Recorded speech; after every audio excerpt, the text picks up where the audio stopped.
Greetings and welcome back, everybody. This is Into the Nexus, the podcast all about heroes of the storm. I don't care about Diablo coming to Hearthstone and the mode I ain't gonna play. I'm here for the OG BlizzCon, the game.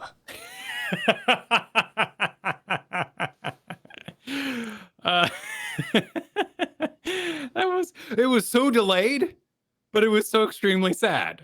What a bizarre thing, man. Oh my goodness. The golden childing at Blizzard Entertainment is apparent and bizarre.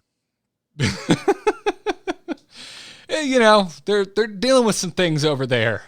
A couple things, but you know, Overwatch, you are now blessed with BlizzCon-like entertainment. Oh, Overwatch is the best. No, Overwatch, bad, you're late. Get out of here. Hearthstone's come here, sit on my lap, Hearthstone. We love you so much. You know what it is? It's a Blizzard Santa inviting the child that makes it the most money to come sit on the lap. That's what's going on. Exactly. Let's pull up our ledgers. Oh, it's Hearthstone now. Okay, Hearthstone has overtaken Overwatch because we can't get that new damn one out fast enough. Okay, yeah, Overwatch, you're our golden child now. Hey, you want a Diablo? You want a new mode? That's a gotcha game. Dude, that map is so gotcha. Like, absolutely. I can't. Have you seen it? Have you seen it side by side with the town map from Raid Shadow Legends? Yes. It's one for one. It's like they copied their homework. Yeah. But you're copying the wrong answers off a bad student's homework. It's hilarious. It's a bad student. Yeah, I mean, if a bad student still somehow found a way to make tons and tons and tons of money. That's true. You know, you can't fault them for going where the money is. What a wild world we live in. Listen, man, if we want our Diablo 4, you know, the money's got to come in somewhere. Like, I love my sports cars. We got to sell a lot of SUVs. Good. So yeah, I get you. In order to have the cool things, you must make, you know, your bread and butter. You got to sell the potatoes in order to have, you know, the sprinkles on top. I get you. I love my horror movies. We need at least 4 more forgettable vampire romances. Oh, okay. I never really thought of movies like that, but yeah, you're kind of right. We're gonna do this safety. We're gonna make another Purge. Christopher Nolan is a great example of that. You know, one for me and one for the studio. Oh, has he said that? That's great. I don't think that's a direct quote, but I mean, you look at the man's body of work, and it's clearly like, all right, here's your Batman. Can I please make my World War I movie now? You can't blame him. You know, you gotta pay your dues at times. And listen, we're still sitting here in Heroes of the Stormland, getting more updates than most Blizzard games. It's true, and we have a fabulous game on top of it. It's been a really interesting time for Heroes of the Storm. That's where I was going with it, by the way. Heroes of the Storm is my sports car, and Overwatch is the Blizzard SUV that doesn't really make me feel much. Sure, in that way, it's like, do what you need to Hearthstone and these other games. Yeah, I mean, you know, monetize your Burning Crusade Classic in all your bizarre ways. Go for it. As long as I like BC Classic, man. I thought they did a good job. Yeah, no, I'm not talking about like the recreate. I'm talking about like the mount thing, the boost thing. What? Who gives a crap? Just buy your mount or don't. Who cares? Yeah, exactly. I don't mean to shoot you down. We're in full shoot the shit mode, and I'm just having fun. Absolutely. But you know, I'm watching things like the new basketball game, 2K. One of the most lambasted video games on Steam right now. Still a top seller. People just, I hate it so much, but you know, it's the new edition. I gotta eat it. I've heard this. I've heard similar things about Madden. That the latest Madden really phones it in. But if you want an officially licensed football game, that's all you got. Yeah, that's all you got. It's a bizarre time in video gaming. We went through the esports apocalypse across the board. It was a bizarre time. And basically companies said, like, you know how sports is forever? And we went, well, yeah, I guess, you know, basketball, football, it's all been around since, you know, before I was born. It's a legend. You know, here in the States, if anything's older than 50 years, we consider that ancient history. So we're like, yeah, hell yeah. We like sports. Like, what if sports went forever like real sports? We're making an esports game. Evolve is an esports game. You're like, really? You gonna support it like that? And they're like, nah, we're not actually gonna do that. So, and then we own the loot box territory. It's been crazy to see video game companies try to avoid increasing costs for that $60. The whole loss leaders on consoles right now, and then you got the PS5 business going on right now. What a wild time to be a hobbyist. And now you're hearing about all the supply chain outside of just chips, like cardboard and actual wood products, because they cut down on the lumbers during COVID. So now there's not enough paper to make comic books for the Kickstarters that were launched while people were at home able to do comic book art. And yet Here's the Storm is widely available and free to play and download, with some oddities that definitely need fixing when you get to it like that. Like, we have a burden of rich people in this game, Garrett. Gold?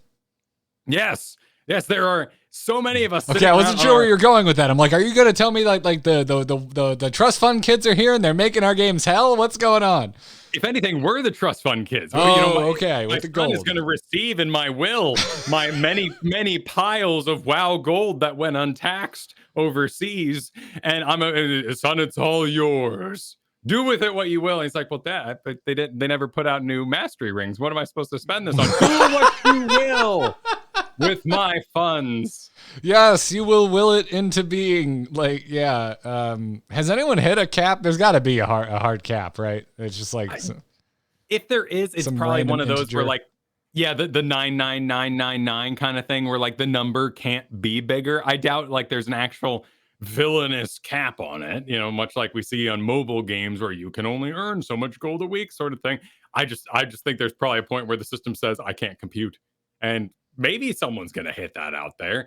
Either way, the interesting thing about the free-to-play model falling apart for Here's the Storm, as tragic as it may be, is we have a huge, robust scene of people that just play the game.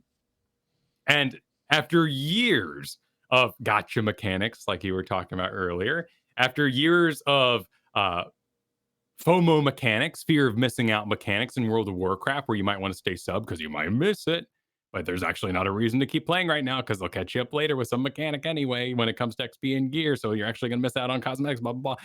Like, for all that stuff that people have done to trick gamers to keep playing something, ain't nobody tricked by Here's the Storm, because they just love playing a super solid, beautiful game.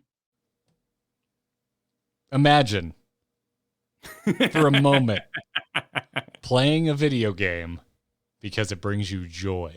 Yeah. It's what I mean. Of course, there's people who play games because they want to be in, and we're seeing a lot of that with things like Final Fantasy right now. Oh yeah. Well, I mean, you're also getting into like social circles there too. It's like, well, that's where my friends are, and I want to hang out with my friends. What are you going to do? Go hang out at the abandoned mall, or go to the new place everyone's chilling? Exactly. But Matt Mercer, ushered in a renaissance of D&D. It's over. It's done. No one cares about D&D anymore. He's tweeting about Final Fantasy now. So you know where all the cool kids are. They follow Matt Mercer, and he's mending bracelets, which I'm jealous because I want to wear cool bracelets too, but I don't feel like I have the cred to do so. You just got to own it, man. I know. Does it bring you joy? If this entire opening conversation can be boiled down to one single point, as long as it brings you joy. That's a good point, but I'd also do like the 5 rings thing, not like magical rings. I'm just talking like I really like lots of rings. I really like lots of bangles and necklaces, and I've tried to move away from that along with my club shirts, and I'm doing a good job. I feel like it's a slippery slope. Once I put on the rings and the bracelets, the club shirts are coming back. The graphic tees are coming back. I didn't realize that your aesthetic, when left to your own devices and unchecked, was Johnny Depp. It basically, man, like completely. Do you watch you watch a cologne commercial and go, that's entirely the correct number of necklaces? I see anime people take away the giant weapons, and I go, that's who I want to be. That's what I wish I could afford sometimes too. I'm trying to link this into something that I now understand because of you and Heroes of the Storm, but I don't. Dude, in one way,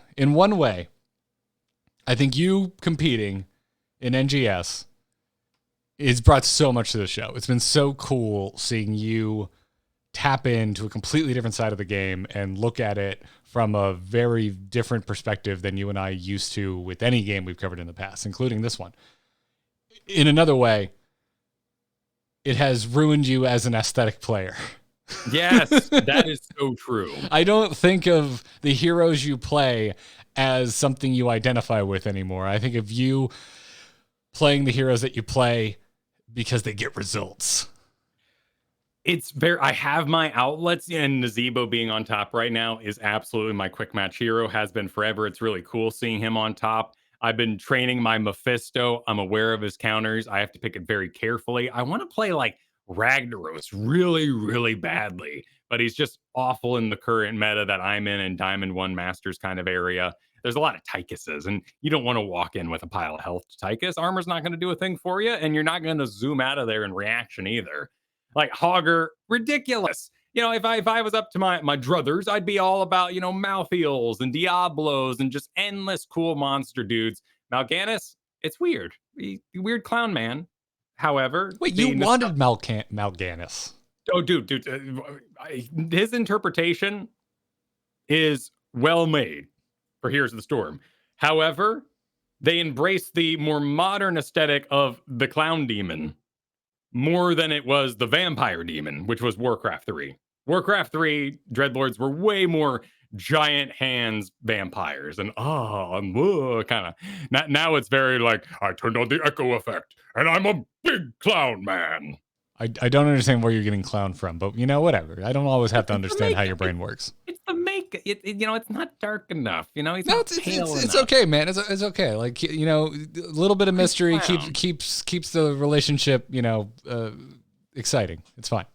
That's absolutely true. I mean, my top played heroes right now are Hanzo and Falstad, which are so outside of my rule of cool area. I mean, people say I look like Hanzo. You look like Hanzo, dude. You look like Hanzo. Absolutely flattering. I would be terrified to wear a half shirt myself. You know, I think I do all right, but you know, good on him. And that pillar of hair that's coming out, I don't know if that's crafted that way, if it's cut that way, and that pillar of hair is actually a pillar, or if it's more kind of a gel back and the rest of it would be that length. It's just that he has this pillar of hair. Either way, you know, Bowman, it's okay. I'm jealous of Bowman in every video game I play because there's so many bows. You play any RPG ever, billions of bows, like 2 caster staffs, billions of bows just being dispensed endlessly. You look like Hanzo. That's just what it boils down to. You don't have to have the exact same haircut. That's just what it. I'm flattered. Yeah. Anyways, you got back to Masters. Oh yeah, I've been just going in and out. It's not even special right now, except for I title my YouTube video like Masters Anduin, Masters Hogger, Masters Hanzo. It's not that I'm more Masters than I previously was. I'm just stuck on the cusp. So I win a game, I lose a game, and whichever one I get in Masters with, I make a big deal about. I like how you gamify your titles. Yeah. Okay, so where are you at right now? Hmm? Where are you at right now? Oh, right now I'm Diamond 2. I went on a big losing spree. I was with a bunch of Grandmasters. One was apparently having a very bad day, like to the point where he was Grandmaster number 25, and the teammates kept saying, dude, take a break. We know you're good, but you're just playing awful. Walk away. Please, just walk away. You're number 25. What are you doing playing like this?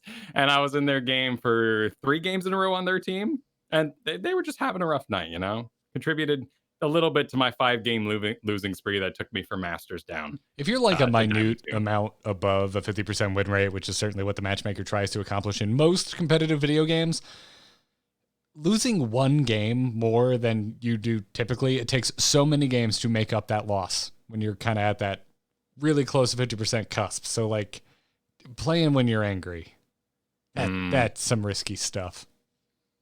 I don't blame them, you know? They're Masters 25. They have so many games that, you know, 4-game loss in a row. It's not going to hurt anybody too much. And then, you know, I've also been filling. Really, my big problem is I've been filling a lot. I've just been seeing the draft and being like, oh, what needs covered? Ooh, let me float over here. Oh, I'll tank. Don't worry. Which, of course, is when I lose the most because I'm just lackadaisical. And I'm not taking advantage of my expertise with limited playtime, which of course means, you know, one tricking is the phrase you use that's negative. Mastery is the positive because you actually have enough games on that one hero to know all the various ins and outs. And I'm okay at Hogger right now. My Hogger is at that 50% up, down, but I'm farting off. I'm trying to do that new Lunara thing we talked about 2 weeks ago. It's okay. I tried to do some Zul'jin. It was okay. I worked on my Dahaka. It was okay. I like that they're all the same. It's about the inflection of the voice that lets me know how it went.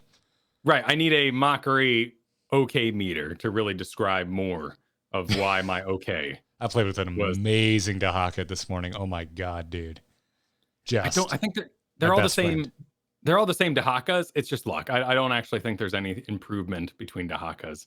You either have level leads and you hit your tongues because people walk into them, or you have games where you lose. I'm sure that's untrue. He's really fun. We were down 2 levels most of the game. It wasn't until post 16 that we got on parity and started taking it back. Okay. It was a hell of a Dragonshire. My God, let me tell you. He's a really fun hero right now, and he's got lots of build diversity. The old idea of like race car build, and people are like, "Are you a race car build?" It's one talent.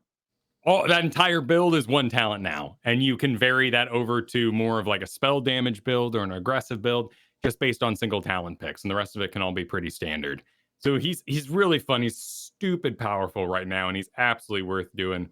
One of my 2 wins this week was on Muradin, actually. Something I never play, but I did my Heroes Hearth interview this week on Muradin with my pal Vince. Oh, so you got a craving. Yeah, I was watching him, and my pal Vince had a great, to spoiler the video a little bit, youtube.com/heroeshearth. Vince had a great kind of philosophy with Muradin, and lots of these pro tanks, particularly tank players, have really like binary choices when it comes to tank. You want to do the one thing you're great at, or you're picking the wrong tank. And in Muradin's case, it's a block build. Muradin gets charges of block that are infinite every time he leaps. So the game starts, you jump up and down for no reason, and now you have blocks and you roll out. And everything you do in your build is about having more and more charges of block or reducing your cooldown, just getting block charges. And against things like Greymane or Hanzo, block charges are amazing. And you're all over the back line, they can't kill you, it's amazing. So that's the one place that Muradin should be great in. However, in this game, they didn't pick any of those counters I talked about. So I got to do a full-blown Haymaker build with a massive front line. Stitches, Asmodan, Rexar, Maiev, Brightwing was the enemy team. And my whole goal was to Haymaker through other people. Because there's nothing I could actually displace in a massive melee pile like that. There was nobody I was really going to isolate backwards that couldn't be saved or just had too much health to survive walking out again. So you were just using it as a damage ability.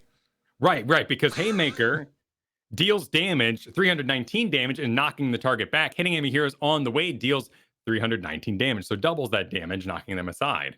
So you punch them through their enemy team, it does a lot of damage. And I had the joy of being with a barcode this game, which I found out later was Fan. Because everyone on the enemy team was obsessed, absolutely feral to kill our Zeratul. And we're like, yeah, he's being annoying. He's playing pretty well. But why is the whole enemy team chasing him clear across the map but ignoring me completely while I put myself in very stupid new Muradin situations? Someone had a stream open and knew something you didn't. Exactly. They desperately wanted to kill Fan. So I got to do this Haymaker biz with a really, really bad build that I probably think is if critiqued, hopefully just ignored on Fan's stream. But it was a absolutely good time. That's awesome, dude. Yeah, I've just been really enjoying Brightwing. I think I'm at the point where I might start solo going back into Storm League and change one of those icons to a healer and hover in Brightwing first. Just be like, I got this, which I know we're going to talk about, so I'm not going to spend too much time on it here.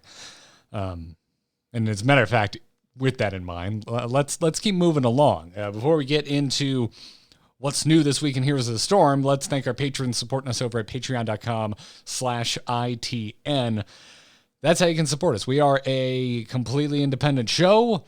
The Patreon is how we pay our bills. So if you like what Kyle and I do here and you want to support the two of us, check out patreon.com/ITN. We know it's a quiet time for Heroes of the Storm. Been a little bit before or in between patches, and seen some patrons go down. This is a flow. We're not ebbing, or is ebbing when things are down. I don't remember. Doesn't matter. I think it means that there's a rhythm, and there is a rhythm, but we do appreciate you all continuing to support over at patreon.com/ITN and helping us stay above that goal where we pay our guests. We very much appreciate giving back to our community, treating our guests as professionals, which many of them are, content creators across the web, doing their own thing, making their own freelance lives happen, and we take up 90 minutes of their time. And we really appreciate getting to compensate them for that. You make that happen over at patreon.com/ITN. We love your continued support here as we head through this quieter period. And thanks for sticking with us, and thanks for enjoying the show. Yeah. So come say hi in our patron-only Discord and join us for a game night over at patreon.com/ITN. Now let's get into this week's Heroes of the Storm news. We're on, boys! Ha ha! Let's liven up this place! Point me to the stage. Stay a while and listen. So speaking of that quiet time, we're waiting on that next patch and trying to decipher just when it may be coming. Given the cadence so far this year, could be next week. It could be like in 3 weeks. We've had a somewhat consistent, but not consistent enough rollout of patches this year to really take it down. So our last patch was on the 20th, which was our big patch for the Zagara nerf, as well as the Nazebo buff and all that sort of thing. So it hasn't been that long. I think concern is beginning to grow in the community because the rank screen says 3 weeks and 1 month. And if it was 2 full months, I don't think we'd be talking about this today because everyone would be like, yeah, we're going to have a patch. It's no big deal. However, if we crest over that 3 weeks and enter another 3 weeks towards the next patch, that's when people say, oh, it's long haul. We're going to ruin our current cadence. We're off schedule now. And we'll just be holding out until whatever the November patch will be. Wait, November patch? Oh, yeah. Well, it's September, my man. Yeah. So, you're right. Shoot. Yeah. Yeah, it's a scary way to look at it. It's a scary way to so yeah, we're basically saying we're on the precipice of community freakout.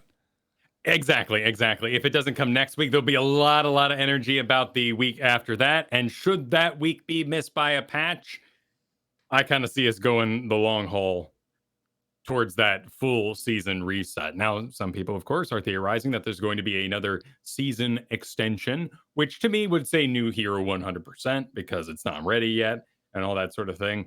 I don't have any idea what's going on with BlizzConline, but I assume it's going to be in February, April again this year.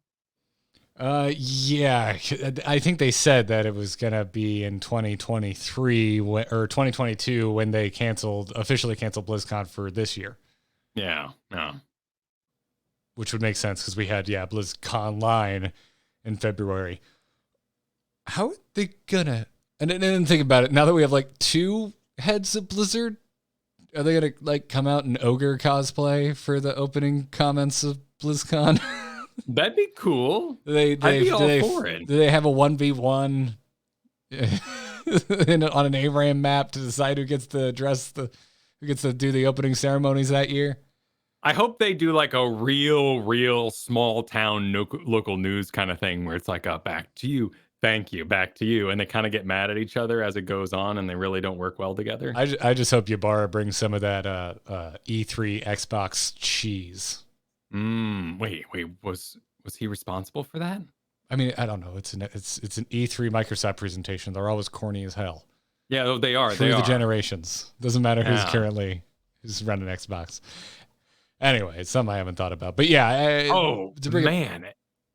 haven't really. So we just did our coverage of all the most recent news on the Blizzard Activision King situation on that Nexus Gaming News. So go check that out. A big coverage of that. They have to do BlizzConline post all that though. I didn't even. Yeah, we have not had a BlizzCon post the lawsuit. No. Yeah, or any sort of big kind of talk and we're sorry moment if that's going to happen. Weird to think about. Anyway, Heroes Town. Yeah, bring it back to it. Yeah, we're in the waiting period. So it's more right now. If you're playing the game, it is about wrapping your head around the game in the state that it is currently in. And I think the big takeaway, and I can see your notes, is that we've kind of landed with not as clean of a what would you call it, a usurping of Zagara as one might think. We were having the conversation about how Nazebo is the new hotness for the past couple of weeks. But as the win rates have settled, when we look over at hotslogs.com, Nazebo is not a 1-to-1 replacement for Zagara. Nazebo is certainly doing well, but nowhere near the runaway win rates that we saw with Zagara. Right. If anything, we should say that Nazebo's doing better, up about 8.4%, which puts him at 52%, which isn't exactly anything to write home about. Certainly not first pick worthy, which is kind of what's happening in a lot of these games. The highest pick rate, highest win rate build, which is a full spider build, is at 56%. If you are in the situation where superstition is good, you jump that up by about another 8% to 62. Chances are, however, that someone's going to auto attack you, and that little spider isn't going to do everything in the world. So superstition 40 spell armor constantly, more of a double mage kind of situation, and rare to even pop up. What a powerful pick when it does happen, though. So stop picking early Nazebo is kind of what we're saying. This is a 71% popularity hero. A lot of these, but the majority of these are in bans. But he is not the new savior of specialists. Yeah. I don't know what's going on with the overlay, but it seems to be on fire. So if you're watching on video, just go to hotslogs.com and follow along. Don't know what's causing that issue, but yeah, it's our, like, Gasol and Rex are battling it out for the top spot with, like, Tracer nipping at the heels of both of them, really. We talked to, and if you want to hear more about Tracer, whether because you want to be really good with her or you're sick of dying to her and you want to make her pay and know why she's so good against you, listen to last week's episode with Mockery. So, like, Mephisto's been up there. We've talked about Mephisto. Tracer's up there. We've talked about Tracer. I am on this show, so we've talked about Rexar. We haven't talked about the next in line for Kingdom, Kyle, which is Brightwing. Yes. So what happened in the recent balance patch was it kind of went through and got rid of all the early picks, which is going to happen when you properly balance a game. I think this is really excellent. I think we've led to a really cool and interesting time period for balance, particularly going into an NGS season. And as we lead down the road towards that the free agent open pool for CCL and what eventually will be CCL Season 3 by Heroes Hearth. However, two things have happened. One, tanks are really bored again, which happens when things get figured out a bit. Right now, there are, as I mentioned with Muradin, there is a lot of binary choices if you know them as to what tank you're going to pick in what situation. And it often involves heavy anchoring while others do the lane clear, the mercs, and all that sort of job. So you get to be frustrating, which can be fun. But if you're frustrated and the enemy side's doing it better, you literally have nothing you can do. And you evaporate to all the damage of things like Vala if they get through. So anyway, all this sort of reducing. So you want to late pick your tank. You want to late pick your bruiser as always. This is basically elevated two heroes to the top first pick spot. Special shout out to Asmodan, I guess, because it's like, hey, it's Asmodan. What are you gonna do? He's gonna be frustrating. But the real king at the moment is Brightwing. Brightwing is first pick material every single game. Popularity at 75%. And it is just the highest win rate healer we have by a pretty large margin. The ones that are actually above 50% right now are Kharazim, Stukov, Uther, and Tyrande. Now, I want you to take a moment here and just think of Stukov as that Kharazim, Tyrande, Uther kind of spot, because that's what's happened. You might think, oh, well, those all sound kind of aggressive, right? Like that makes sense. We have aggressive healers, but except for Stukov. No. Stukov reactive ballista spores is highly aggressive, does huge damage. This is where you apply that weighted pustule around yourself, and you get a reset of your bio kill switch, which means you can activate those, or you can do a double heal with certain builds. It's rather crazy. Stukov's nuts. He's hard to play. Brightwing, in comparison, is much easier to play. Yeah, it's a lot of fun because you get to global, and she's just the highest win rate and highest popularity. Anything else more passive? Very gone. There's way too many flanks right now in this current meta. There's way too many aggressive dives. So Ana, Ariel, Alexstrasza are all out. Malfuri and Deckard, they have their place in competitive where people will help take care of them. But really, really just it's too dangerous for the likes of our more backline healers. Lily is really hurting as well, and she's not that far out from a recent rework that landed strong. Yeah, that's true. She's way down there. It's hard out there for a healer right now. It's hard to be a creative healer, but if there's no early picks, and a lot of these healers, you definitely, if you're Ana, for instance, you want like 2 people in front of you, stand in lines, big front line, take care of you kind of stuff, react to your sleeps, not a lot of random spell effects that are waking people up all the time. You want something more Garrosh-y, perhaps. You're just not going to early pick that. It's way too dangerous. And we've seen the survivability of our modern assassins that are more powerful. Vala, Falstad, a Zeratul pick will just destroy that plan in a moment. So you got to wait late on that. And that's leading to this early pick, Brightwing.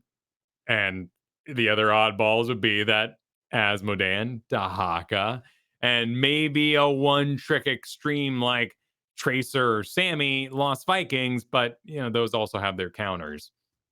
So it's just it's a fascinating landscape that's been built. Nerfing Brightwing is not the right choice here. Personally, I'd be sad to see Brightwing taken down because I think she's in a really solid spot. When she just got back. She just got back from like a year's worth of chipping away at her kit and her strength. We just don't have anything that's going to compete on that level in that early slot. I'm with chat room. I miss Ariel. Ariel's a lot of fun. She is. I missed her too. The resurrect debacle, if I may be dramatic, was so sad because it put her so heavily on the radar. And then she got cleaned up and then nerfed further. When before she was like this little kind of one trick thing you could do in certain situations. For me, it was on Braxis. Braxis was your certain situation? Yeah, I loved her on Braxis. Because you have those multi-walls in the bottom that are all around, lots of really easy stuns. You could stun through the wall. You could whip while being behind a wall yourself. You had the big waves that you were all focused around, a 4-man to slap. If they got the Zerg wave, you could slap that and get heals. It was just a really, really solid map for her. And plus, Gul'dans, Valas, Zul'jins, the usual sort of 4-man carry business that was happening. Yeah. Yeah, I can see that. I can see that. Yeah, it's just I think I'm absolutely in the same boat as you. I think we're in the buff the other healers scenario, not nerf the current good ones. Tyrande doing quite well as well. Seems to be rising right behind Brightwing. A lot of that has to do with just chunky front lines. So these triple bruisers maybe, but certainly a tank and Blaze. That's a lot of clog, and Tyrande's going to be very safe back here, and her damage throughput can be really, really solid. I had a Kharazim this week. I was Hogger. I had a Kharazim do his, let's see, Wave 100 Fists dive on me 3 times by the time he was able to reset and keep going. It was 880 damage a punch round. So that was some 3,000 damage from him. And I was thinking to myself, I'm the bruiser, I'm the offlane. They're only healers on me. What can go wrong? We're not even talking like 7-sided strike here. I took 3,000 damage just from a Kharazim being in my face, and he healed off all the damage I could possibly do. I can see why that it's a bit of a checkmate situation. It was pretty intense. What do you freaking do? What do you do in that situation? I don't think a Brightwing heal is going to help you much there, Kyle. No, it would though. Polymorph. It's true, but like this is the bruiser taking resources from the team while the enemy only healer wails on me and destroys me. It was not an ideal situation. We were equal level too. This was 20-on-20 fight. Like it was gross. Yeah. It was really intense. Yeah, I can see that. I can see that. I can see why that sticks out. Why that has stuck with you. But yeah, I have absolutely really rediscovered my love for Brightwing to a massive degree. It has been a long time since I've been excited about the prospect of healing. And so that's where I find myself right now. I haven't really been thinking of myself as having a main because all of my solo laners I'm either bored with or they've ruined. Yeah.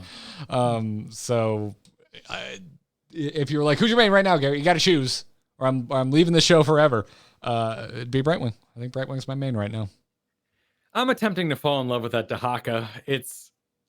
I like the bush business, but I don't it's when it's gone. Our talk at the top of the show is find your aesthetic again. How are you not playing like one of the most ridiculous monsters in the game? Oh, because he didn't. I've got some beefs with him. I think the primals. I didn't like the whole primal Zerg storyline thing. Like the whole Zerg were once dinosaurs and then worms came and ate their brains. I'm like, I want to go back to the worms that are eating the brains and whispering and being all Animorphsy. Like I really enjoy classic Zerg, and Dahaka just took up so much time. I think his heroics are extremely powerful, but lackluster in terms of how I feel like I'm doing. I don't like drag. There's a lot I don't like about the hero. The whole hero stalker regeneration thing that's going on now. Now I'm only just starting to be like, okay, I see. I live forever. This is kind of fun. But honestly, I think I might give up on that and just head full sail towards Leoric. I think Leoric's recent buffs and his passive kit are just a lot of fun. I love the Bone King. I think he's fabulous. And having more in your kit in that way and doing the double soak and then showing up for an Entomb feels very powerful. And then I'm not stuck there. I don't dig down and then like, well, I guess I'm walking back north. Dahaka is going to take a lot of work. I really see him as powerful. I think I just want to play more Leoric. Outside of that, like ranged assassin, I'm just going to struggle for a bit, man. I first picked Cassia this whole season. I do not know what really to do with myself. So you're kind of where I am with like losing Zagara and being done with other options like Rexar is where I'm at. Yeah. I don't really just want to go straight back to playing tank again. I'm really enjoying my Mephisto. There's just a lot of counters. So perhaps this is all just pushback from me not wanting to first pick Hanzo every game, because safety Hanzo can be done way in the back because of his range. That sounds like a patient play, but something you can do. It is. It's true. So maybe next week I'll just report how in love I am with Hanzo. I'm picking him on Battlefield of Eternity right now because it's so easy. It's just a really, really solid pick. You get to go Redemption at 1-2, which is just really fun for the attack speed. He's got an amazing monster killer build. I think he's really fun. There's lots of really good walls there to jump over. Dynamic is another word I could use. It's a dynamic map for him. I dig. Speaking of maps, we've gotten some data that is built up over the course of the NGS Storm Division that's going on right now. This would be the highest tier of play outside of tournament like CCL play and any sort of. I believe they have a prize pool. I haven't looked into it in a while. However, Storm Division, very high tier play. This is a lot of your CCL players. Right now, it's a lot of players trying to make a name for themselves heading towards that open free agent pool tournament that's going to be going on, the in-houses, where they'll hope to advertise their skills for an organization pickup for that CCL. So one interesting thing that's come out of CCL or the NGS right now is that Dragonshire is the most popular map selected. That pleases me because that's you know what I was gonna say. I don't know. It's that or Cursed Hollow. Those are the two things. Like if we had to become Dota and have one map, it would be either of those two for me. I think Cursed Hollow is a really solid map. We're finding that a lot of tournament players don't like bosses because they negate long-standing macro advantages you may have had over the course of a game. And if you, for instance, lose a team... So we talked about this before in the past, but if you have your forts and your keeps in every lane, you don't have an avenue to victory that a level 20 team can actually take advantage of. It'll be way too long for them to go through fort, keep, and get to your core, so you'll res up. So sometimes when you've got forts and keeps in every lane, you just go, want to get stupid? Let's get stupid. Let's go. Well, let's see what happens. That was our team fight to lose. We lost it. Okay, can't end the game there. Let's go back to being safe. We had that freebie to get away with. That makes a lot of sense. I never really thought about because there's so many catch-up mechanics in this freaking game, right? Like if you are behind and you get a kill, it's worth more than if you were at parity. Do you really also need to compound that snowball with a boss? Because if you're behind and you get a kill, the boss is available.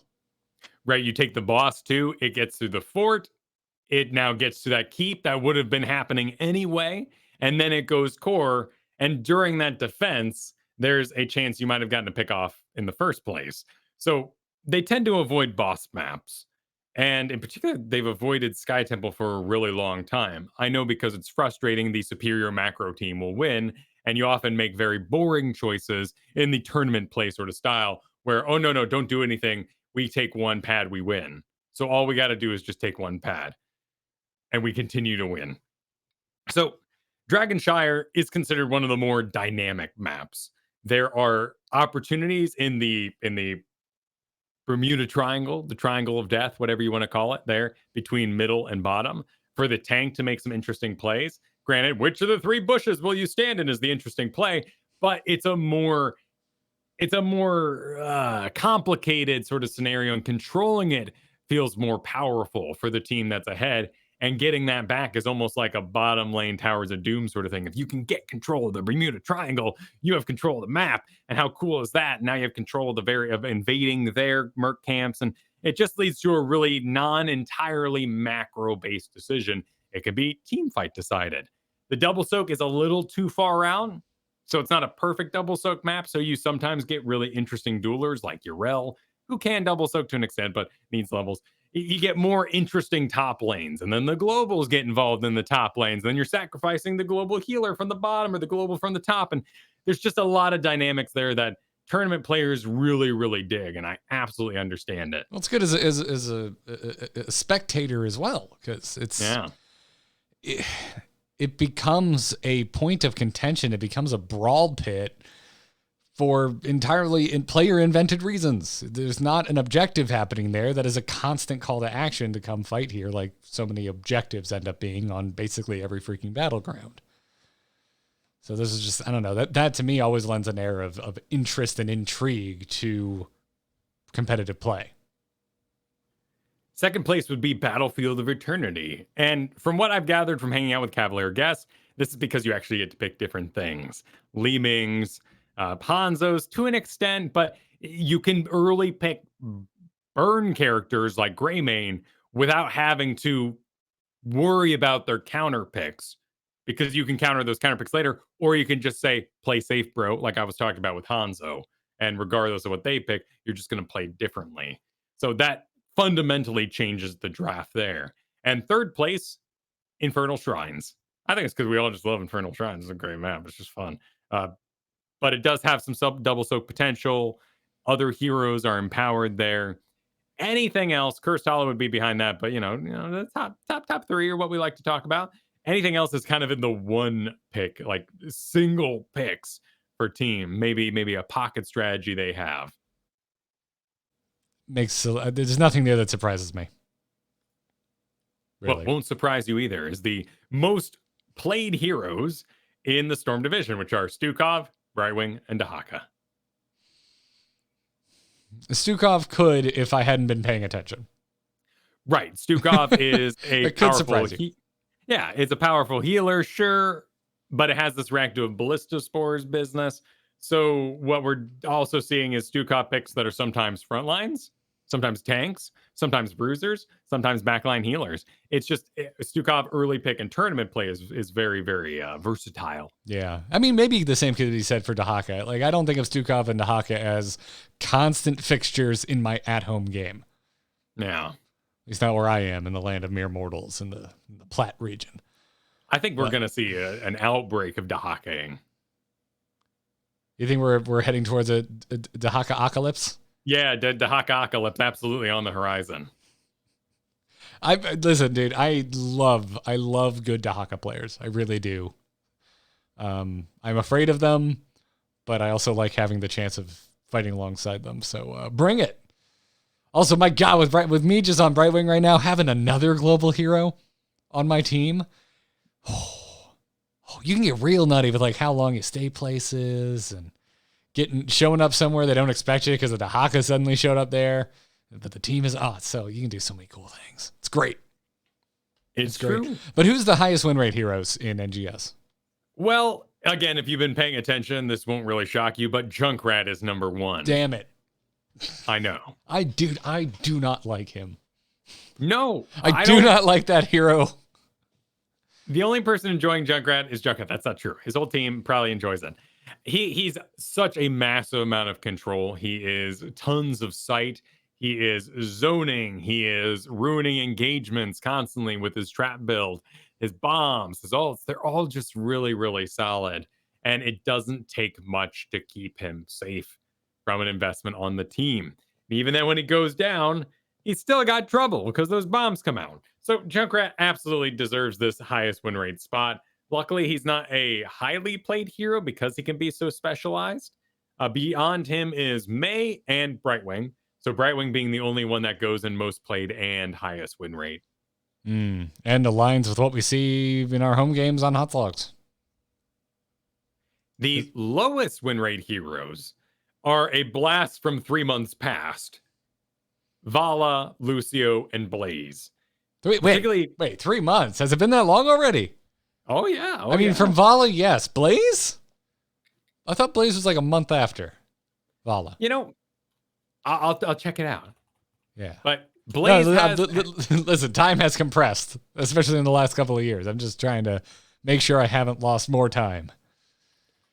Blaze has been through a bit of a trip. So this would have been 7, so that is August. Yeah, so it was last month that he got a nerf to Flame Stream, which was a lot of his damage output. So you got it right. Yeah, because he was overperforming a little bit post his little touch-up job.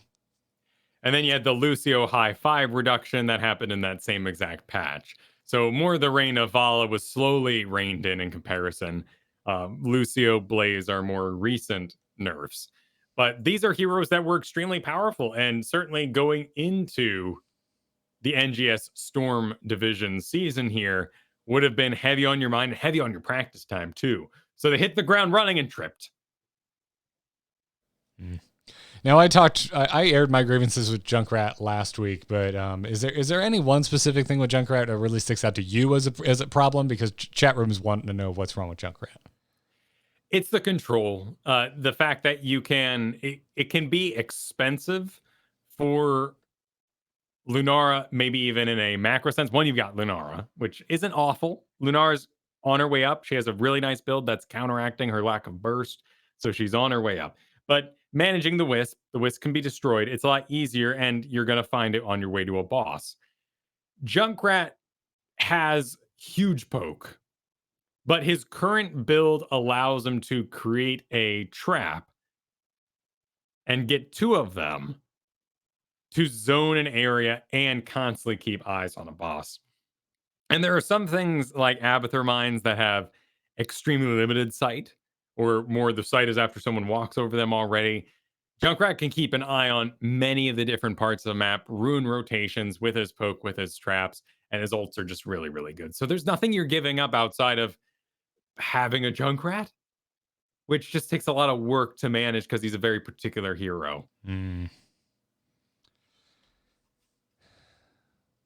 The combination, by the way, is Chattering Teeth, which the steel trap slowly chases heroes. This means that when you set up an area around an objective, you're constantly ruining their position. And the tank has to soak it, which means the tank spends an unstoppable or is going to suffer the root and other sorts of problems depending on the build. But it's often into big as steel trap now only hits heroes, which means it doesn't get absorbed by a summon. You can use it in lane, and the lane minions aren't going to ruin it. Heroes had their armor reduced by 15, increase steel traps radius and damage by 50%, so it's chasing you longer. And then they gotta trap them all at 13, reduce steel traps cooldown by 5 seconds, and increase the maximum number to 2. Now you always in the late game have boss sight as well as control over the team fights. Good breakdown. The trap for me. I talked about it last week. It is just such a huge sticking point of I can't believe how uninteractive this is. That's the problem is the tank. If it's Johanna, she has to spend Iron Skin. If it's not, what you do is you kind of go in there and you go, come on, little buddy, come on this way. And you try to drag it somewhere where it won't affect your team anymore. And then you go, okay, with that safely up there, nobody touch it or get in range of it. We'll now have a team fight. But it's a lot of wasted time. It's a huge amount of time. Steel Trap's cooldown is 12 seconds. So by the time you get that reposition, it'll be back. And reduce traps cooldown by 5 seconds there at 13. This activity is not interactive. Nope. No, it is not. And by the way, I'm only explaining it. I'm not trying to harp on it. I'm just explaining. I'm harping on it. Okay, we can harp a little bit. I think it's bad, and I don't like it. Yeah. If you'd like a recap of everything we discussed here, the most played maps, most played heroes, highest win rate heroes, and lowest win rate heroes from NGS Storm Division, check out our show notes over at amove.tv. Look for the Into the Nexus episode 391 posts. They're always linked at the bottom. Now, before we crack open our mailbag and see what our lovely listeners and patrons have rumbling around their brains for us, we have to talk about a smiley face. Yes, we do. Do you want to talk about a smiley face? I always like the smiley face. There was some discussion about Lily in the Heroes of the Storm subreddit this week. Redditor by the name of Elite Sparkle saying that, in my opinion, Lily needs her abilities to be faster, similar to what they did with Deckard recently, and fast feet should probably be nerfed so that Lily without fast feet active can be slightly buffed, to which D. Warner of One Blizzard / Heroes of the Storm development team posted colon parentheses. Yes, he did. I think this is a really good idea. Elite Sparkle, I think, is right on the money after the recent Deckard upgrade. That is the perfect way and a less frustrating way to empower Lily. You see those cups flying through the air. They got connect time. If we decrease that time, that ain't bad. That would be so. It would feel really satisfying because the travel time has been the same since she released, hasn't it? I believe so. To my knowledge, yeah. So like we've been throwing cups for years on Lily. Could you imagine how just speeding that up a bit? How crispy that would feel getting into a game afterwards. It would. I'd be curious if Jug of 1,000 cups would have to be, nerfed in terms of like how many cups are dispensed during that time. After the initial cup cast, it wouldn't matter because you'd be going through as many cups, right? But the first cup would be connecting sooner. But as long as you put them out at the same rate, you wouldn't have more cups over the cast. True. Yeah. But I think that taking down fast feet too would just mean she plugs into more comps. Yes. Well, I mean, I don't know. It's on the Lily, but I don't know. Make her more interesting because when I play Lily, I build it the same way every freaking time. There's a gamble and then there's just feeling bad. And the gamble I feel like is things like ancestral healing. There's a whoosh and a delay and a whoa, and you go, I got it. Yeah, heck yeah, I'm the best. I did it. But with Lily seeing that cup go, and do a couple of like loop-de-loops and kind of delay itself and go have its own cup of tea as a cup of tea and then it lands eventually, I could see it's frustrating. There's enough to manage. This is nothing. If you are trying to min-max your Lily, because you can maneuver yourself in such a way that you can get the cups to land where you want them to land, as opposed to it truly being random. So, like, it would just get better. It would add just a little bit extra skill cap to Lily because they would travel faster, and so you need to move around a little bit more. Nerfing fast feet might actually hurt that a bit because you can't move around as quickly and reorient yourself to get your sticky targeting to land on the target that you want it to be on. But I don't know. I think all around this is good. I think this empowers seasoned Lily players, and it certainly doesn't hurt new Lily players who may just be holding down Q and not thinking too much about their positioning. And it's a character sort of thing because we have other healers we can switch to. I'm not burdened like I am in World of Warcraft, whereas if you mess with my main, you've just messed with years of, leveling or what have you, investment. Whatever, man. I was a paladin main for years. That never stopped them from constantly screwing with them. Sure. But like when Burning Crusade came out and I got the Jingle Ball, the Prayer of Healing, I was so happy because I had something that could react to incoming damage on my tank. Because before, in vanilla, what I was doing is you were going, greater heal, just kidding. Greater heal, are you going to need this? Just kidding. Okay, greater heal, just kidding. And that's not the fantasy I have with Lily. And you can't heal them in the first place. That's perhaps the real tragedy here, is that with cup travel time, if I know you're about to take damage, I can't preset that. Anduin, though, Anduin is just the priest of priests. I love his design because it's so World of Warcraft, and I absolutely do that. I try to heal people with full health, and I'll cancel it early if they don't need it. Love Anduin's design. Oh my God. It's so World of Warcraft. Give me a crispy or Lily. I'm just all for it. Crispy. I want the crispy. And would you like some crispy emails? Let's do that. Darkness stopped calling. Does anyone else hear that buzzing? Hold on. Darkness just texted me. Almost 400 episodes of that bumper. Has anyone ever thought that your phone was actually ringing? Thought just occurred to me.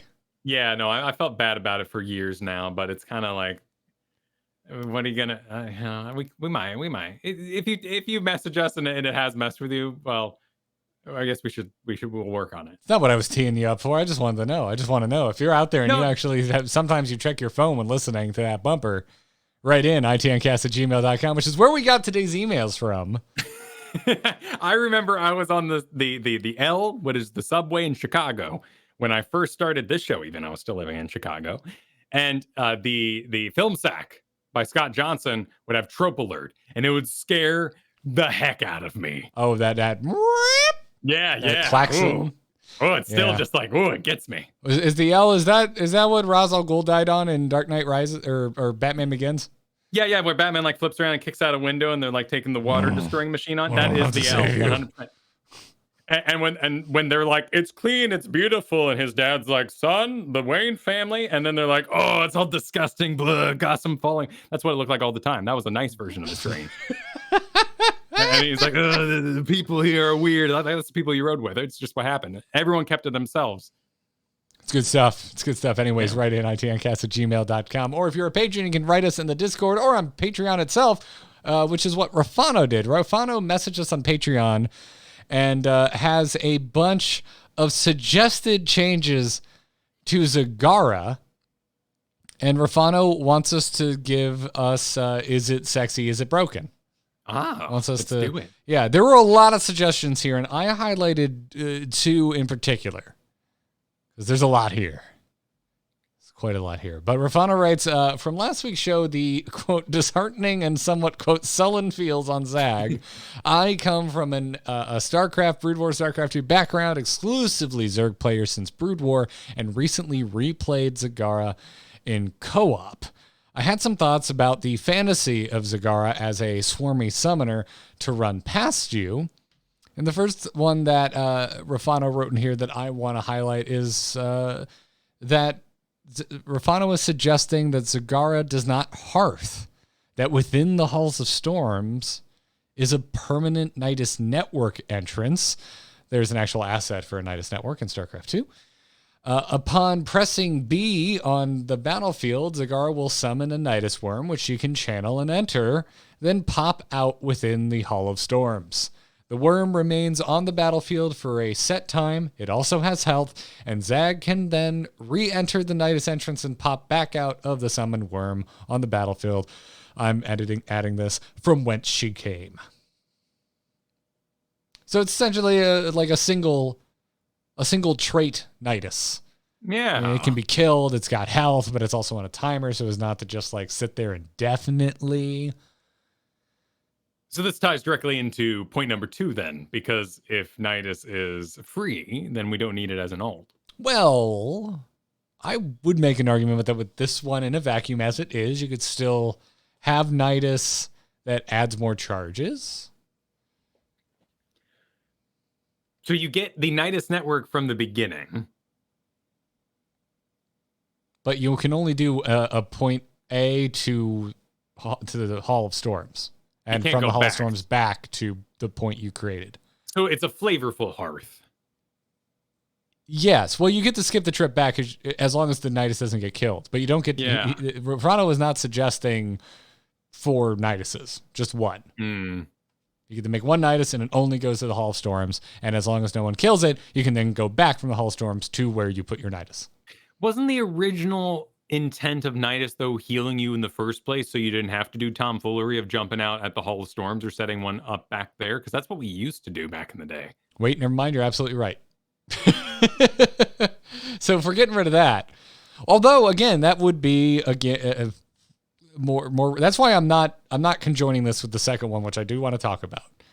I'm thinking this by itself, and now I'm doubling down on that because I didn't even think about that. If this doesn't heal Zagara, which it would have to not do that, because otherwise, like, why would you go back to the Hall of Storms? You would just go suck your thumb in the Nidus and then pop back out.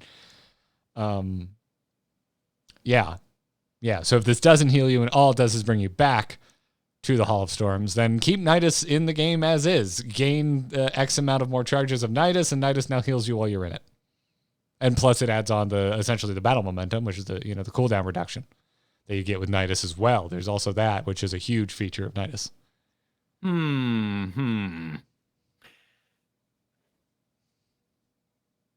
I want to set up, like, when we start getting into like this base sort of making kind of mentality, that's when I want to like really kind of go a different direction with it.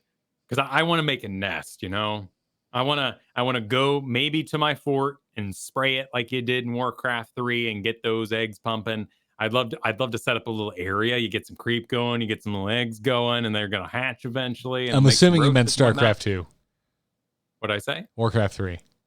Did I really? Oh my. I was like, I think Kyle played Undead. Did Undead spray eggs? I don't remember this. No, they summon buildings, but no, yeah, that's a weird one. StarCraft all good, 2. Man. StarCraft 2. You just make a little base, and while you're at that base and you're hanging out in your nest, you get the healing from it if that's what you desire. But then, are we on Murky's toes a bit? I don't know. I think that this suggestion is unfun in its clunk. Oh, okay. See, I think this is, in a way, this is exciting. I think it maybe needs some work to be a final product. But I think you tell me, in place of Hearth, Zagara can do a single Nidus back to Hall of Storms and then return. Baseline. And it doesn't heal you, and that's why it goes back to the Hall of Storm. I think I get excited instantly. And I don't think it's broken. Because you are going to be off the field for a decent amount of time, but still less than your average hero that has to Hearth and then run back. That's kind of my problem with it, though, is even though it would be highly effective, the idea of pushing with my wave, getting that wave, and then immediately going and hiding inside something else than having to remove with that clunk is unfun. I'd much rather set up a little base. I mean, what if you could make a little, healing well a spawning pool? You make it all gross. Other people are gonna drink from it. That's their problem. But it's gonna give you some benefits. We saw some really cool healing well stuff happen with the Diva rework, where she got the ability to lower that cooldown and even use her healing well at a distance, and it would take the cooldown of it. What if Zagara could take over destroyed forts and structures? That'd be neat. What if the well goes down and then you can put a spawning pool in place of it? That dependent on losing or winning. It could be good. Well, you could definitely be a mid game sort of thing. You could code it where it was defensive only and not offensive. And I know Rag can take over enemies destroyed structures, but yeah. But what if it was defensive only? That'd be interesting. Maybe drop a spine, turn a destroyed tower into a spine crawler. That'd just be cool. That would be very cool. Yeah, I want that. This is so above and beyond anything we've seen out of a rework, and it'll never happen. Yeah, but I no. want this. It's heavily demanding. If you port it over StarCraft assets, it's easy. No, it's not. And also, they look very wrong. If you've looked at StarCraft 2 in the last couple of years, it looks a little old compared to Heroes of the Storm, which is quite still good looking. So I really like trying to fix that idea. And clearly, what we introduced is just more clunk. So I want to hear the next one. Okay. It's gonna be a.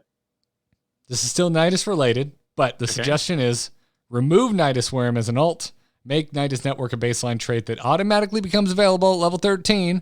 Press D to summon Nidus Worm, maximum of 2 worms, plus your B worm for a total of 3 active. You can go between any worm and the entrance of Hall of Storms. So this is kind of an evolution of the first suggestion. I love this. I do too.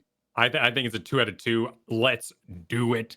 Let's, limit it how you must. But oh my goodness, the creep requirement alone is pretty demanding for a global hero. I think this is a fabulous, fabulous idea. So Garrett is such a tax on the solo lane. It is a huge hit to any sort of team fight ability you're going to have compared to extremes like Blaze showing up with CC and so much health. But just any of the things we run as a solo laner, it's tragic. No double soaking, no late game tanks or peels for your main 4-man. It's just it's way too expensive to do. And with her as a 4-man assassin, it worked, which is why we saw her all of a sudden. So we have to get that back somehow. 13, I think it's too late. I think if you manage the creep, then you deserve to be double soaking from the beginning of the game. I like it. I don't think 13's a terrible time for convenient double soaking to become a thing for a very specific hero, and the enemy team knows it's coming. And if and if it only comes online then at 13, well, yeah, there's plenty of situations where your team can be quite busy with an objective. We'd see Infernal Shrines Zagara's develop, which would be a lot of fun. She's not very important in there because her banelings hit the skeletons before they get in any sort of proper position. You can't control where they're going to detonate, so she doesn't get used in there in the first place. Now she'd have a place. I think that's really cool. I think I'm going to go 1.5 out of 2. I think it's definitely exciting, and I think it might be broken. Maybe. Also, it depends on what do we replace Nidus with. That's true. But that's its own can of worms. We're evaluating this. Yeah. We're going to get Broodstorm finally? I think Broodstorm would be a good candidate. It'd be very Asmodean-y in that way and be used almost the exact same way to just bomb towers that nobody is near. But I think that it would give her some pressure to being left alone like that Asmodean that she might need as a summoner. Let's do it. Make it happen. I want to see this in the next patch, Kyle. Okay. All right, Dom Scythe is going to bring us home today. Wrote in and asks, I had a possible suggestion for your Is It Exciting, Is It Broken challenge. What if Rhaegar's Earthbind totem had an addendum that said if an enemy hero is already slowed by an allied hero effect, Earthbind totem instead roots the target for 0.5 seconds? Or in other words, if it roots until the other slow effect ends or the totem dies. So we have damage effects. We've got lots of those in the game in the form of even giant killers. Like Cassia has martial law that does straight up more damage in a percent if they're stunned, rooted, or slowed. We have abilities that do more damage if they're under the effects of CC. I can't think of any CCs outside of Arthas's, which is entirely based on his own talent and duration, that advance CC. You mentioned Jaina, right? Jaina There's the root if they're already frostbitten. Yes. Okay. Actually, that great pick, because that's a talent, but it does work. However, it is based on your own chill, not a slow. That's correct. But you're right that it's the closest thing we have. So therefore, we could say it can be done. Numbing Blast, Cone of Cold Roots, chilled targets for 1 second. I don't know why I thought it was Frostbite. Yeah, I was frantically searching this in the background. Yeah, Numbing Blast is what I was talking about. It's called cross bolt, and then there's like ice lance, and no one's gonna hate you for that. No, I get it. This is the closest thing that comes to mind that is of the cloth of this suggestion.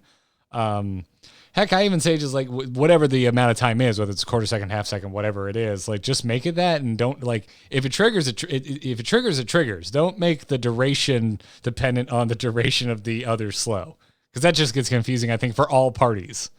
I think if you end up getting hit by this route, it should expire at a consistent amount of time. Durations be damned. If that makes any sense. I think that's what Dom said here is saying with the 0.5 seconds.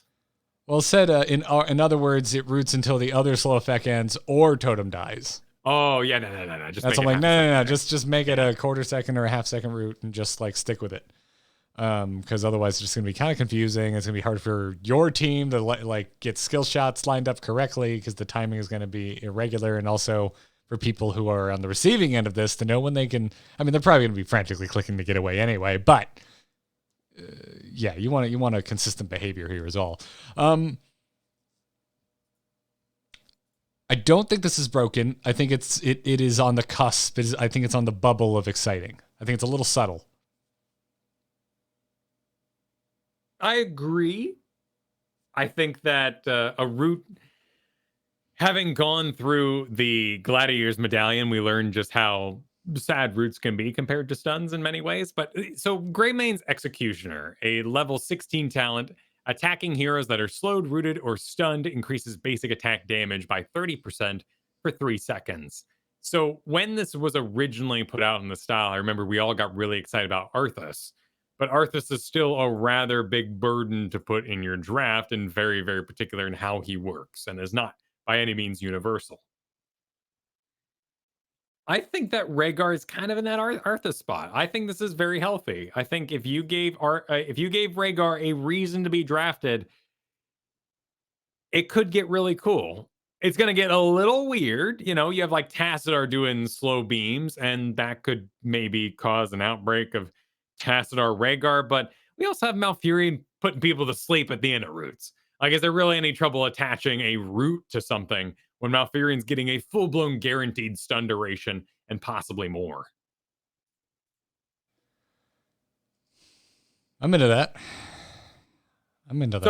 Yeah, so I'm kind of with you. You know, maybe this just isn't not OP enough is one way to put it. Like the stun or the root isn't enough. Could we go further? Yeah, and I do think some of this is an artifact of Totem, in my opinion, being one of the most boring abilities in Heroes of the Storm. True. It is just not exciting.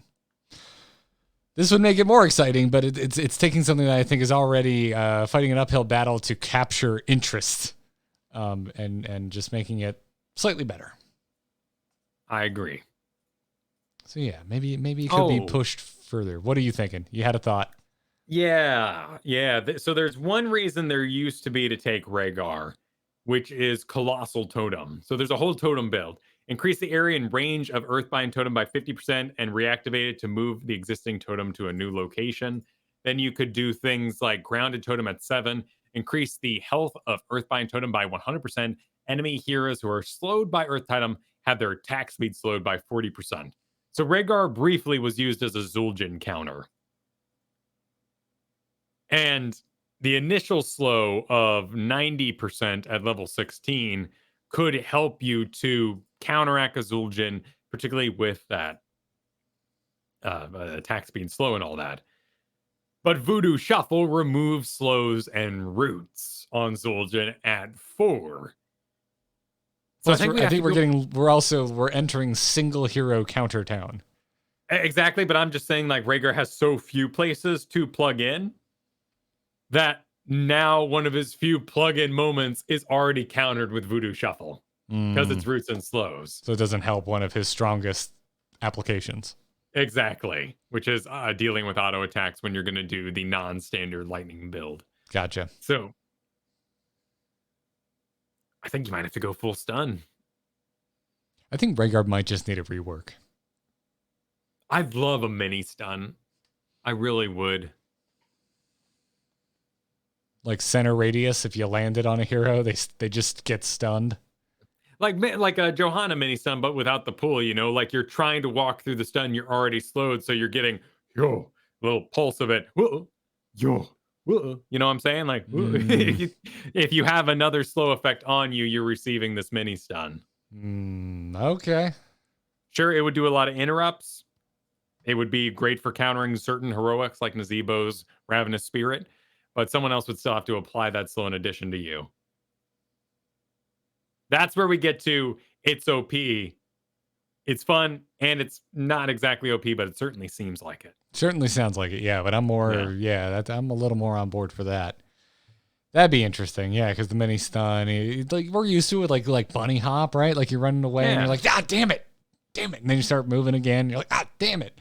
So there's something there. I think there's something there. I think you found a way. I think you found a heading, Kyle. But it's all because of Dom Site's suggestion. So Dom, thank you. Thank you for opening our minds. Yeah. Open your mind like a Quado in Total Recall. Oh, I guess. What a horrible movie. I mean, they basically made a brand new movie completely about that called Malignant. They made a whole movie about Quado. Oh, okay. So you got to throw Malignant under the bus again. Hey, if you want to go on a movie tirade, I've got lots to say about how horrible that Matrix trailer looked to me. So, we can do that another time. What are you doing after the show? I'm down to pick your brain about that. Anyways, that's going to wrap it up for this episode of Into the Nexus. If you like what we're doing here, if you want to support us, if you want to make up for, honestly, the dip we're seeing in this quiet time and Here's the Storm, we'd really appreciate it. And you can do so over at patreon.com/ITN. We've got some perks for you. You can get access to our patron-only Discord, some wonderful folks to meet in there and play Heroes of the Storm with. You can join us for monthly game nights. Got one coming up again soon. Ad-free version of the show when we run ads, so check it out, patreon.com/ITN. Also, huge thanks to our producers. Thank you, Declan H., Chris K., Sean B., and Mike R. If you want to become a producer, by the way, we only have one slot left. Haven't had one in quite a while. Check it out, patreon.com/ITN. Other than that, we're live Thursdays around 3 p.m. Eastern Time right here on twitch.tv/AMoveTV if you want to come hang out and be a part of the live chat. Some very lovely folks in here as well. And you can follow the show on Twitter at ITNcast. But other than that, you can find Kyle and myself on our brand new podcast, Nexus Gaming News, where we've been doing like 2 episodes a week. Yeah, we've been squeezing in breaking news, normal news at the start of the week. We've got other ideas for things that are just plain fun to cover all the nerdy culture things that are happening. Yeah. So, we did an episode this week about the Knights of the Old Republic remake announcement, and we just, right before we recorded this episode of Into the Nexus, put up an episode talking about the latest developments in Activision Blizzard possibly breaking federal employment laws. So if you want to hear more about that, and also we did talk about the pretty absurd news that they're changing framed artwork in World of Warcraft to not have cleavage and instead have fruit. Yeah. I know that sounds like absolute clickbait, but that is 100% what we talked about. So go check out Nexus Gaming News for that. It is literally everywhere you get your podcasts. Please go subscribe or check us out over at youtube.com/AMoveTV because that video version has got a lot more visuals than you might be used to. I am proud of how it's coming together. But Kyle, where can folks find you when you're not hanging out with me? Well, we already talked about Nexus Gaming News, so I will just talk about Heroes of the Storm, which I play live on my Twitch channel Tuesdays and Wednesday nights at 7 p.m. Pacific time. So if you'd like to see the many stories that are gathered for this here show, join me at twitch.tv/Kyle Fergusson, 2 S's in Fergusson. I'm Garrett Art on Twitter, 2 R's, 2 T's in Garrett. I trust you know how to spell art. Otherwise, Google will figure it out for you. And also, I recently updated my graphic design and now videography portfolio. You can go to nomoonart.com to see examples of my work. And if you need content created or generated, I'm your dork. So go check it out. nomoonart.com. There's a contact form on there. It goes right to my phone. I will see it. So it's going to wrap it up for this episode. We'll see you all very soon. But until next time, good luck and have fun, everybody. Take care.